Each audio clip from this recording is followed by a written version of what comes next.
So here's a question that was posited to me, and this is something that I've been trying to solve for a long time. Many of you guys know. And the question is simply this: what are the barriers to mass adoption, and how can the crypto industry attract retail investors? Now, guys, you guys know that I've been trying to attract retail investors to the crypto world for years. This is all I care about. I want people to know about this amazing technology called BZDBeat that allows you, cha-ching, to have financial freedom. And the more that you learn about this, the better. Now, I know the answer. I've worked in retail and in cryptocurrency. I know how to get people into this game, but there are other people that need to know about it as well. So let's talk about this. How can the crypto industry attract more retail investors? Well, I don't know the answer, but let's talk about it. Since March 2020, the global crypto market has skyrocketed by a phenomenal 900%, with no sign of slowing down anytime soon. When looking at the current UK economy, for example, and the trajectory for 2022, it's easy to understand the industry's appeal for experienced and more novice retail investors alike. This is also true on American soil. Achieving meaningful returns from savings is far from a reality in the current climate. For example, the Bank of England recently opted to keep interest rates at 0.1%, and interest rates in Europe are actually below zero. As a result, diversifying portfolios and taking on more risk is the only way to achieve returns, and a balanced portfolio is now recognized as 5% in high-risk, high-reward assets like cryptocurrencies, even for low-risk profiles. With so little opportunity for reward elsewhere, investors who would have previously been horrified at the thought of watching their portfolios swing up and down by over 30% can now appreciate the unique benefits that this market can offer. So, crypto confidence has gone up. In fact, a recent survey found that now 97% of people are now confident in cryptocurrency as an investment vehicle, and 55% consider it to be a long-term wealth building strategy. This is amazing, guys. This is why I wanted to cover this.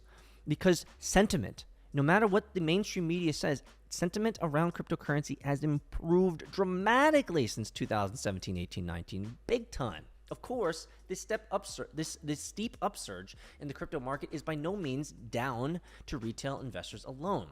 A survey conducted on a crypto fund, Nickel Digital Asset Management, revealed that 82% of the 100 investors and wealth managers expect to increase their exposure in digital assets between now and 2023.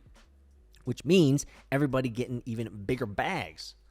The primary reason for investing more in digital assets is that there's a long-term capital growth prospects, according to 58% of the respondents.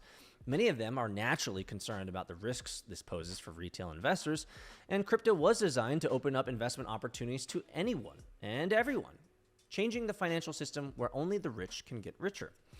Exclusionary practices, though, are creeping in, and we're starting to see this. This is important to note, that even with this cryptocurrency world and busy Bitcoin, we're now seeing, exclusionary practices. We're seeing gray markets. We're seeing other types of markets, which we won't talk about. We're seeing bankers get into it. We're seeing biases. We're seeing manipulation. Oh, wait. Oh, you mean Bitcoin's just going to be like another traditional market? Oh, say it ain't so. Say it ain't so. It's going to happen, though. So let's say, for example, take launch pads. These are designed to allow investors to access a project in the early stages of an investment. Still, some of these require investors to hold thousands of dollars to participate. This is the problem. If you don't have thousands of dollars to participate, you can't get in. Right? Still, some of these investors, they require them to hold thousands of dollars. Unless we prioritize equal participation opportunities, we risk creating another financial system that faces the same issues as its predecessor. Other experts in the trade, however, have an entirely different view. For one, while a lot of the industry expressed concerns that Bitcoin liquidity may soon become an issue due to institutional investors' participation, this isn't something that we've seen come to fruition. Institutional investors can anchor the current market whales. In contrast to individuals, financial institutions are mainly limited in their ability to manipulate the markets on any significant scale, so their active involvement may actually contribute to more secure prices. What is fascinating is that even though there's manipulation happening, the manipulation is known. Funny. And so there's actually a balancing act that happens within the manipulation. Regardless, many institutional investors work very closely with regulating bodies to develop clear policies and guidelines. With over 8,000 cryptocurrency scams in the US in 2020 alone, this can be only a development set to benefit retail investors. Governments are waking up. And outside of the work being done by institutional investors entering the market, governments and regulators around the world are clamping down considerably on the industry in a bid to protect the interests of individual investors. For example, the Central Bank of Singapore has now issued new guidelines to restrict manipulative trade practices by crypto trading service providers in the island nation. The aim, of course, is to protect the interests of retail investors who may not entirely appreciate the potential risks involved in crypto trading. And the Biden administration, for another example, has also released a report that includes specific proposed legislation to bring new regulation to stablecoins.